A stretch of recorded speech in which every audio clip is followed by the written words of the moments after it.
একজন হুইলচেয়ার ব্যবহারকারী নারী যখন তার যোগ্যতা ও দক্ষতার ভিত্তিতে অফিসে চাকরি করেন, তিনি কারও করুণার পাত্র নন, তিনি একজন অধিকারসম্পন্ন কর্মী। কর্মক্ষেত্রে তার সঙ্গে আচরণ হতে হবে অন্য সবার মতোই সম্মানজনক, স্বাভাবিক ও পেশাদার। করুণা নয়, প্রয়োজন সম্মান, সহযোগিতা ও সমান সুযোগ।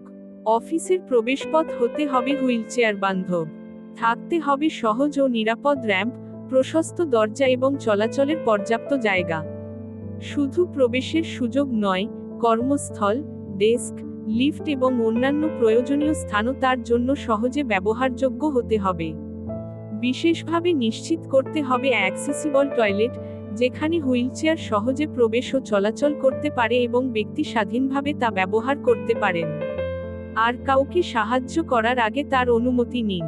কারণ প্রকৃত সহযোগিতা হল তার স্বাধীনতা ও মর্যাদা সম্মান করা।